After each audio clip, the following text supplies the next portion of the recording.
નમસ્કાર વિદ્યાર્થી મિત્રો, આપણે ધોરણ 9 વિષય વિજ્ઞાનમાં અગાઉના લેક્ચરમાં પાઠ 8નો અભ્યાસ પૂર્ણ કર્યો કે જેનું નામ છે ગતિ. હવે વિદ્યાર્થી મિત્રો, આજે આપણે નવા પ્રકરણની શરૂઆત કરવા જઈ રહ્યા છીએ, જે પ્રકરણ નંબર 14 નૈસર્ગિક સ્ત્રોતો, નેચરલ રિસોર્સિસ. હવે નૈસર્ગિક સ્ત્રોત એટલે શું?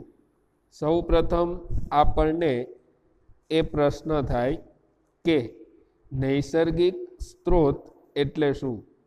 તો વિદ્યાર્થી મિત્રો, આપણે જાણીએ છીએ કે આપણને પૃથ્વી પરથી ઘણું બધું કુદરતી રીતે પ્રાપ્ત થાય છે, બરાબર? ઘણી બધી ચીજ વસ્તુઓ કયો કે ઘણા બધા પદાર્થો કયો, એ આપણને કુદરતી રીતે પ્રાપ્ત થાય છે. તો આ પદાર્થો કે જે આપણને કુદરતી રીતે પ્રાપ્ત થાય છે, તેને આપણે નૈસર્ગિક સ્ત્રોત તરીકે ઓળખી શકીએ.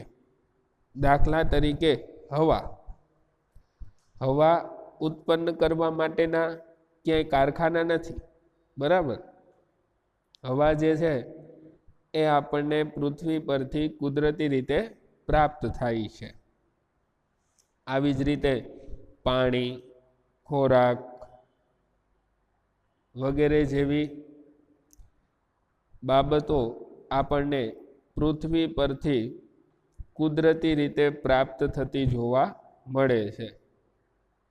તો આ બધાને આપણે નૈસર્ગિક સ્ત્રોત તરીકે ઓળખી શકીએ.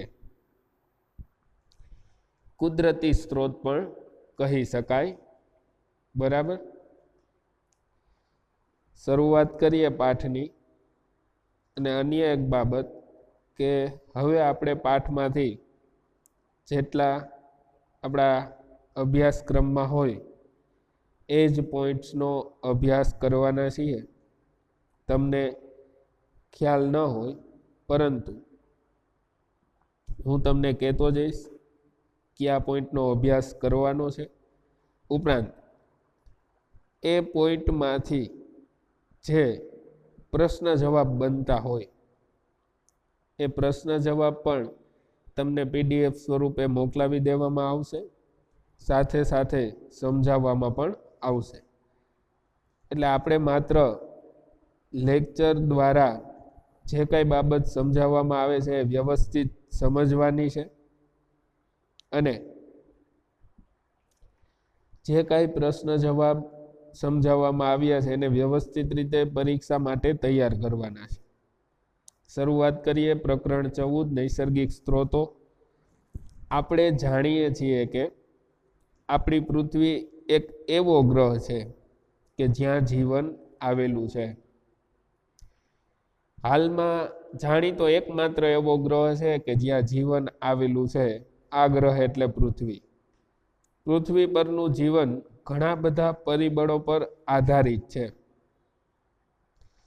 પૃથ્વી પરનું જે જીવન છે વિદ્યાર્થી મિત્રો, એનો આધાર ઘણા બધા પરિબળો પર છે. પૃથ્વી પર ઓક્સિજન વાયુ છે, યોગ્ય તાપમાન છે, પાણીની હાજરી છે. આવા અનેક પરિબળોને લીધે પૃથ્વી ઉપરનું જીવન શક્ય બન્યું છે. આપણે જાણીએ છીએ કે જીવન માટે વધુ માત્રામાં તાપમાન, પાણી અને આહાર કે ખોરાકની જરૂરિયાત હોય છે. તો અહીંયા જીવન માટે જરૂરી ઘટકો લખેલા છે કે કોઈ પણ ગ્રહ પર જીવન ક્યારે શક્ય હોય? તો કે ત્યાં યોગ્ય માત્રામાં તાપમાન, પાણી અને ખોરાક, જો આવશ્યક વસ્તુઓ છે આ બધી એ ઉપલબ્ધ હોય ને તો જીવન શક્ય હોય. પૃથ્વી પર આવેલા બધા પ્રકારના સજીવોની મૂળભૂત આવશ્યકતા એટલે જરૂરિયાત, આવશ્યકતાઓની પૂર્તિ કરવા માટે સૂર્યમાંથી ઉર્જા અને પૃથ્વી પર આવેલા સ્ત્રોતોની આવશ્યકતા હોય છે. તો વિદ્યાર્થી મિત્રો, જો પૃથ્વી ઉપર કોઈ પણ પ્રકારનો સજીવ હોય, એ સજીવો માટે બે બાબત મહત્વની છે. એક, સૂર્યમાંથી મળતી ઉર્જા. સૂર્ય છે વિદ્યાર્થી મિત્રો, એ પૃથ્વી પરની ઉર્જાનો એકમાત્ર સ્ત્રોત છે. પૃથ્વી પરની દરેક ઉર્જા છે એ સૂર્યને આભારી છે. સૂર્યમાંથી આપણને જે ઉર્જા પ્રાપ્ત થાય છે પ્રકાશ અને તાપમાન સ્વરૂપે, તે ઉર્જા અને પૃથ્વી પર આવેલા સ્ત્રોત, આ બંનેની આવશ્યકતા સજીવોને રહે છે. એટલે કે બંનેની જરૂરિયાત સજીવોને રહે છે. જો સૂર્યમાંથી ઉર્જા અને પૃથ્વી પર આવેલા સ્ત્રોત ન મળે તો પૃથ્વી પર સજીવોનું જીવન ટકી શકે નહીં. તો આપણને એક બાબતનો ખ્યાલ તો આવી ગયો, ચાલો, કે સૂર્યમાંથી ઉર્જા મેળવવાની આવશ્યકતા છે, અને ઉર્જા મળે પણ છે. દરરોજ સૂર્ય છે એ આપણને પ્રકાશ અને ગરમીના સ્વરૂપમાં ભરપૂર પ્રમાણમાં ઉર્જા આપે છે. પણ હવે આપણે એ જાણવું છે કે પૃથ્વી પરના સ્ત્રોતની પણ આવશ્યકતા છે. તો આ સ્ત્રોત ક્યાં છે? તો આગળ પ્રશ્ન પૂછ્યો કે પૃથ્વી પરના આ સ્ત્રોત ક્યાં છે?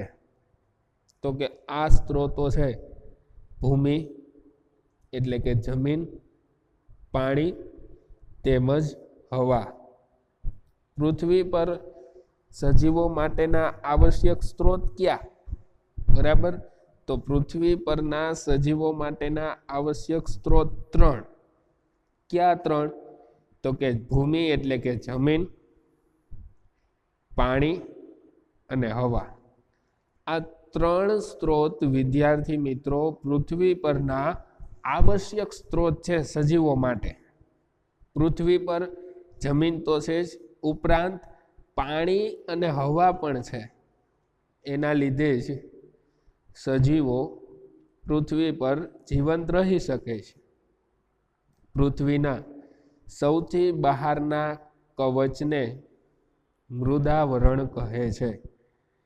વિદ્યાર્થી મિત્રો, આપણે પૃથ્વીના જે ભાગ પર રહીએ છીએ, આ ભાગ સૌથી બહારનું કવચ છે. આ ભાગ સૌથી બહારનું કવચ છે. એટલે કે આ ભાગને મૃદાવરણ તરીકે ઓળખવામાં આવે છે.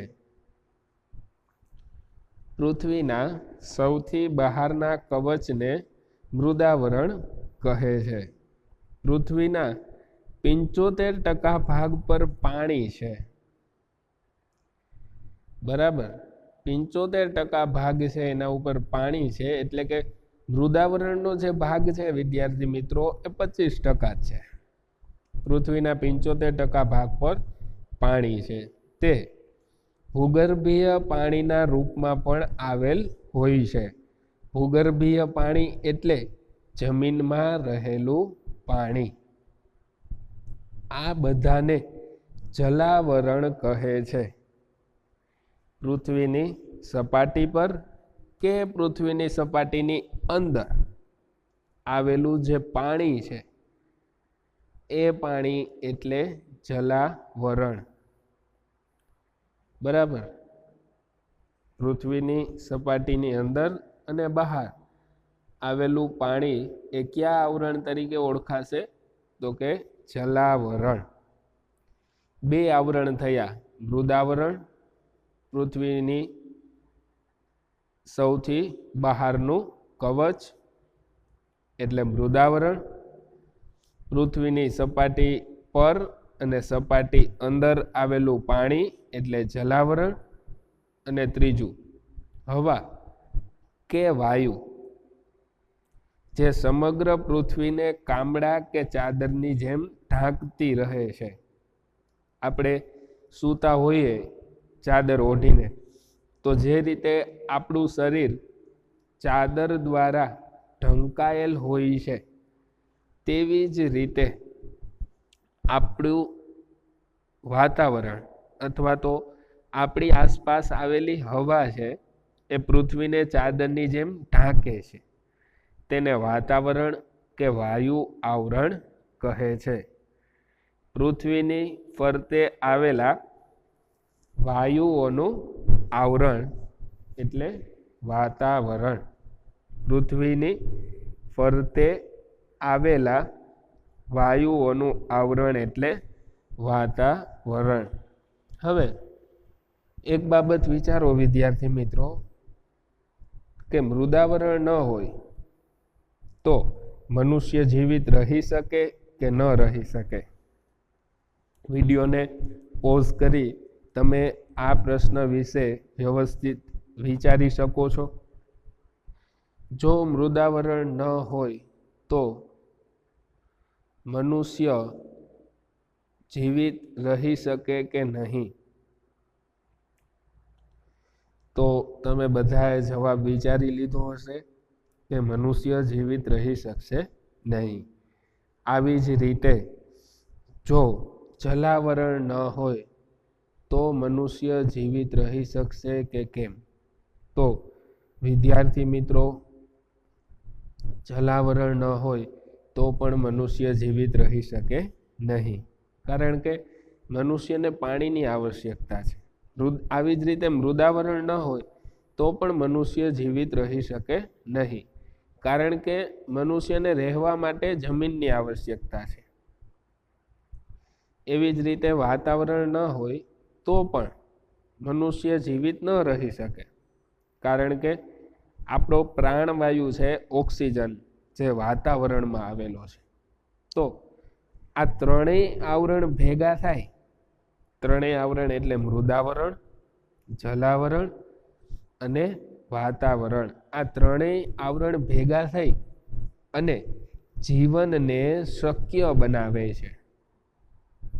વાતાવરણ, મૃદાવરણ અને જલાવરણ ત્રણેય આવરણ ભેગા થઈ જીવનને શક્ય બનાવે છે. તો જ્યાં જીવન આવેલું છે તેને આપણે જીવાવરણના નામથી ઓળખીએ છીએ. જોઈએ આપણને આ બાબત પાઠ્યપુસ્તકમાં કીધેલ છે કે જીવંત પદાર્થો ત્યાં જ જોવા મળે છે જ્યાં એ ત્રણેય આવરણ આવેલા હોય. જીવંત પદાર્થો એટલે સજીવો. સજીવો ત્યાં જ જોવા મળે છે જ્યાં એ ત્રણેય આવરણ આવેલા હોય. જીવનને આશ્રય આપવાવાળી પૃથ્વીના આ ગાઢ આવરણ, વાતાવરણ કે વાયુ આવરણ, મૃદાવરણ તેમજ જલાવરણ એકબીજાથી ભળી જઈને જીવનની સંભાવના શક્ય બનાવે છે. તેને જીવાવરણના નામથી ઓળખાવી શકાય છે. એટલે કે ત્રણેય આવરણ ભેગા મળીને જીવનની સંભાવના શક્ય બનાવે, તેને જીવાવરણના નામથી ઓળખાય છે. અથવા એમ પણ કહી શકો કે જ્યાં જીવનની સંભાવના હોય તેને જીવાવરણના નામથી ઓળખવામાં આવે છે. જ્યાં સજીવો વસવાટ કરે છે તે જીવાવરણ તરીકે ઓળખી શકાય. જ્યાં સજીવો વસવાટ કરે છે તેને જીવાવરણ તરીકે ઓળખી શકાય. જીવાવરણ માટે મૃદાવરણ, જલાવરણ અને વાતાવરણ ત્રણેય આવશ્યક છે. ત્રણમાંથી કોઈ પણ એક આવરણ ન હોય તો જીવાવરણ શક્ય બનતું નથી. ચાલો ત્યારબાદ આપણે જીવાવરણના ઘટકો વિશે જોઈશું. કે જીવાવરણ જે છે એમાં બે પ્રકારના ઘટકો જોવા મળે છે. જીવાવરણમાં બે પ્રકારના ઘટકો જોવા મળે છે. એક ઘટક સજીવ, એક ઘટક સજીવ અને બીજો ઘટક નિર્જીવ. આ આપણે અગાઉ પ્રાથમિકના ધોરણોમાં શીખી ગયા કે બે ઘટકો પૃથ્વી ઉપર જોવા મળે છે, સજીવ અને નિર્જીવ. એવી જ રીતે તમે કહો તો જીવાવરણના પણ બે ઘટકો છે, સજીવ અને નિર્જીવ. બરાબર. સજીવ જીવાવરણના જૈવિક ઘટકને બનાવે છે. હવે અહીંયા નામ બદલાઈ જશે. સજીવ એટલે જીવાવરણનો જૈવિક ઘટક ગણવાનો. એટલે હું તમને બંને ઘટકોના નામ પહેલા કહી દઉં. જીવાવરણના બે ઘટકો છે, સજીવ ઘટકો અને નિર્જીવ ઘટકો. જીવાવરણના બે ઘટકો છે, સજીવ ઘટકો અને નિર્જીવ ઘટકો. સજીવ ઘટકો એટલે જૈવિક ઘટક, સજીવ ઘટકો એટલે જૈવિક ઘટક અને નિર્જીવ ઘટક એટલે અજૈવિક ઘટક. નિર્જીવ ઘટક એટલે અજૈવિક ઘટક. એટલે હવે તમને યાદ રહી જશે કે જીવાવરણના બે ઘટક, જૈવિક ઘટક અને અજૈવિક ઘટક. જૈવિક ઘટક એટલે સજીવ અને અજૈવિક ઘટક એટલે તો તમને તમારી આસપાસ જે કંઈ જોવા મળે છે અજૈવિક ઘટકોમાં લઈ લ્યો એમ નહીં. અજૈવિક ઘટક એટલે પૃથ્વી ઉપરના એવા ઘટક કે જે જીવન માટે આવશ્યક હોય. પૃથ્વી પરના એવા ઘટક કે જે જીવન માટે આવશ્યક હોય. દાખલા તરીકે હવા, પાણી, જમીન, તાપમાન, આ બધા અજૈવિક ઘટકમાં આવશે. બરાબર. જૈવિક ઘટકમાં સજીવ આવશે, અજૈવિક ઘટકમાં હવા, પાણી, તાપમાન, જમીન વગેરેનો સમાવેશ થાય છે. હવે વિદ્યાર્થી મિત્રો, આપણે જીવાવરણના અજૈવિક ઘટકોનો અભ્યાસ કરવાનો છે. જીવાવરણના અજૈવિક ઘટકનો અભ્યાસ કરવાનો છે. બરાબર. તો આની અંદર આપણે સૌ પ્રથમ અજૈવિક ઘટક તરીકે હવાનો અભ્યાસ કરીશું. અજૈવિક ઘટક તરીકે આપણે હવાનો અભ્યાસ કરીશું.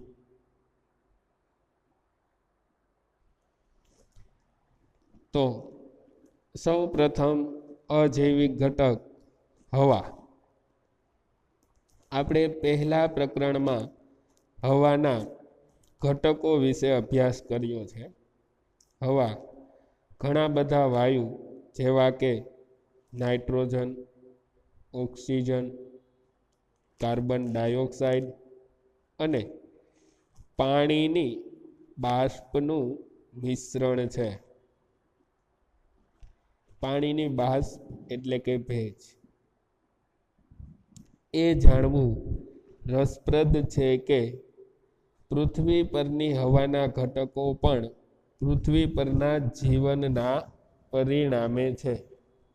આ બાબત ખાસ વ્યવસ્થિત સમજવા લાયક છે વિદ્યાર્થી મિત્રો, કે પૃથ્વી પરની જે હવા છે એમાં રહેલા ઘટકો એ પૃથ્વી ઉપરના જીવનના પરિણામે છે.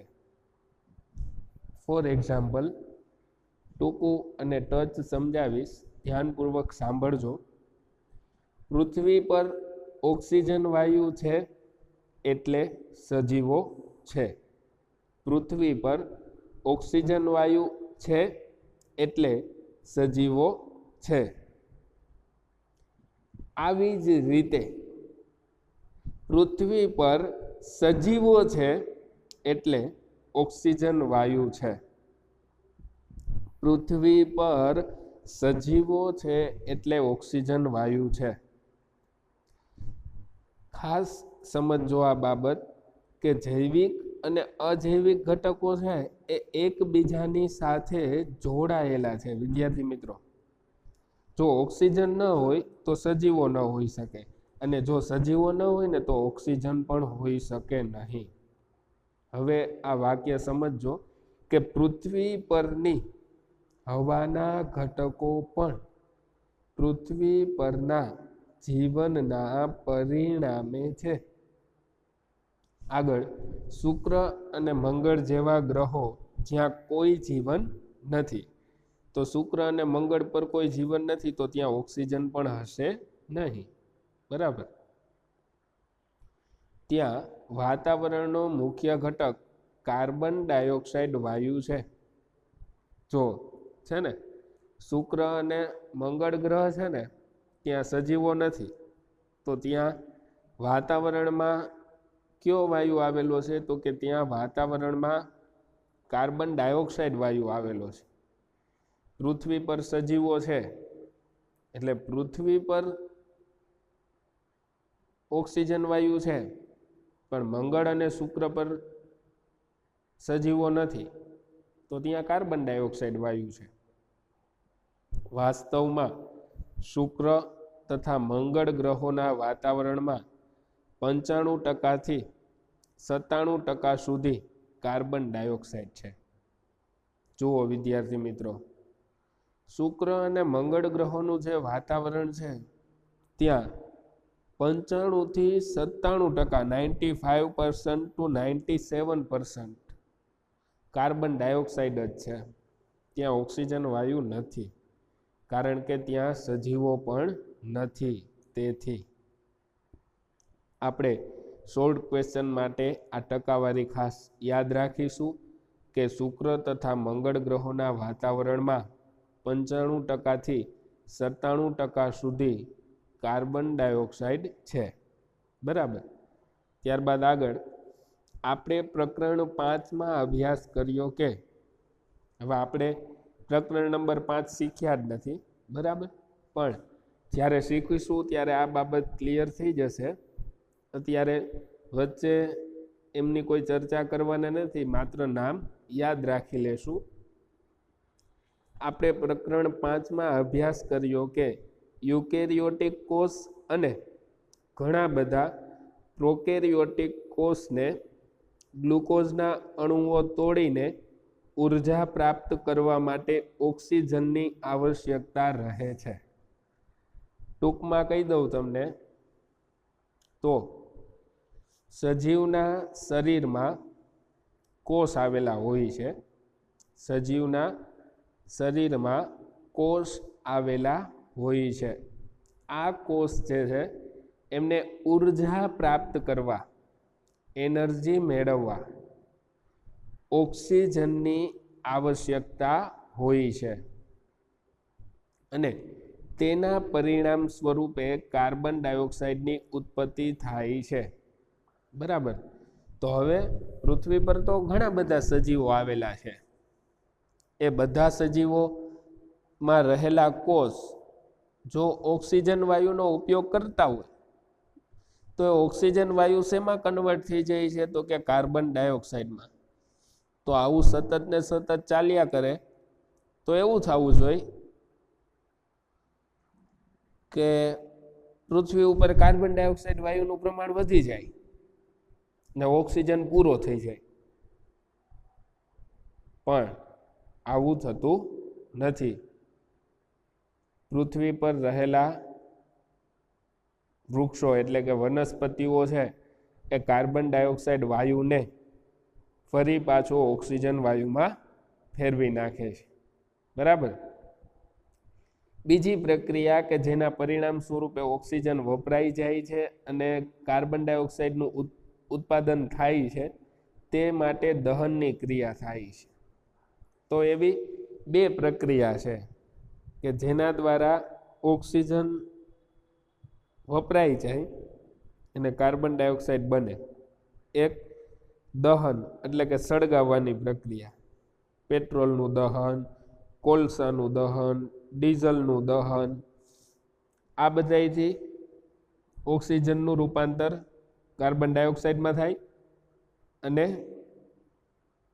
સજીવોના કોષ ઉર્જા પ્રાપ્ત કરવા માટે ઓક્સિજનનું રૂપાંતર કાર્બન ડાયોક્સાઇડમાં કરે છે. એટલે પૃથ્વી ઉપર એવી બે પ્રક્રિયા છે, એક સજીવના કોષોમાં થતી પ્રક્રિયા અને દહનની પ્રક્રિયા, કે જેના દ્વારા ઓક્સિજન વાયુ જે છે પૃથ્વી ઉપર એનું રૂપાંતર કાર્બન ડાયોક્સાઇડ વાયુમાં થતું જોવા મળે છે. બરાબર, પણ ચિંતા કરવાની જરૂર નથી. કાર્બન ડાયોક્સાઇડ છે એનો વનસ્પતિ દ્વારા ઉપયોગ થઈ અને ફરી પાછો આપણને ઓક્સિજન વાયુ પ્રાપ્ત થાય છે. તેમાં માનવની પ્રવૃત્તિ જેવી કે ઉર્જા પ્રાપ્ત કરવા માટે ઈંધણ કે બળતણને સળગાવવું તેમજ જંગલમાં લાગેલી આગનો પણ સમાવેશ થાય છે. તો આપણને ફરી પાછું કહી દઉં કે એવો પ્રશ્ન ઉદ્ભવી શકે છે કે પૃથ્વી ઉપર ઓક્સિજન વાયુનો ઉપયોગ કરવાવાળા અનેક સજીવો છે. પૃથ્વી ઉપર અનેક ડીઝલ એન્જિન અને પેટ્રોલ એન્જિન ચાલે છે. આ બધા ઓક્સિજનનો ઉપયોગ કરે, જેથી કરીને ઓક્સિજનનું રૂપાંતર કાર્બન ડાયોક્સાઇડમાં થાય. એટલે કે ઓક્સિજન ઓછો થતો જાય ને કાર્બન ડાયોક્સાઇડ વધતો જાય. પણ વિદ્યાર્થી મિત્રો, એવું ક્યારેય નહીં બને કે ઓક્સિજન પૂરો થઈ ગયો, કાર્બન ડાયોક્સાઇડ વધી ગયો. શા માટે? એનું કારણ તમને આગળ આપ્યું છે, જુઓ. આ સિવાય આપણા વાતાવરણમાં કાર્બન ડાયોક્સાઇડની માત્રા કે ટકાવારીનો ખૂબ જ નાનો ભાગ છે. કાર્બન ડાયોક્સાઇડ જે છે એ મંગળ અને શુક્ર ગ્રહની જેમ પૃથ્વી ઉપર 95 થી 97% નથી. કાર્બન ડાયોક્સાઇડનું પ્રમાણ ઘણું ઓછું છે.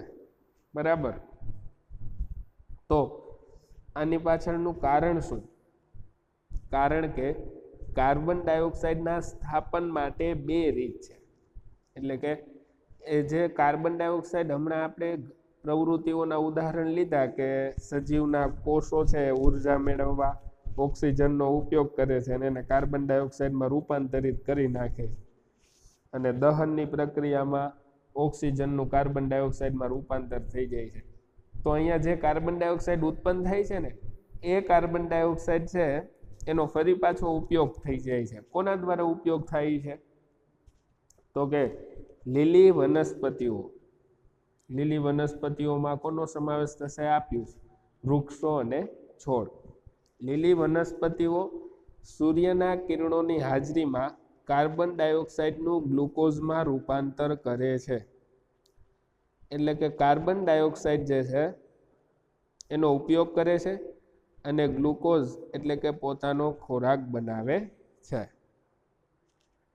ત્યારબાદ બીજો કાર્બન ડાયોક્સાઇડનો ઉપયોગ ઘણા બધા દરિયાઈ પ્રાણીઓ દરિયાઈ પાણીમાં ઓગળેલા કાર્બોનેટથી તેમનું કવચ બનાવે છે.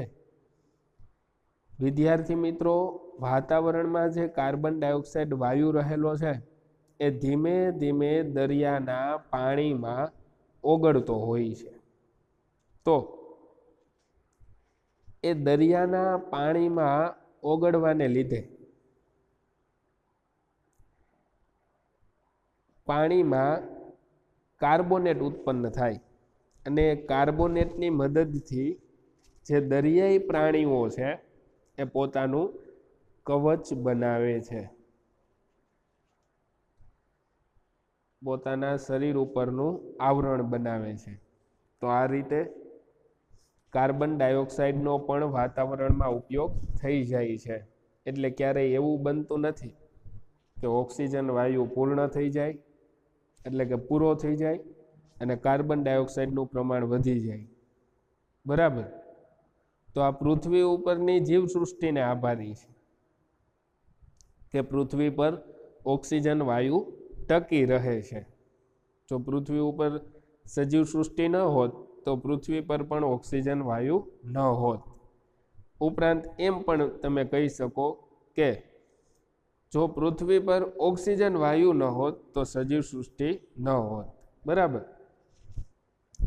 ત્યારબાદ આ તો વાત થઈ પૃથ્વી પર આવેલા વાયુઓમાંથી ઓક્સિજન ને કાર્બન ડાયોક્સાઇડની. બરાબર ને.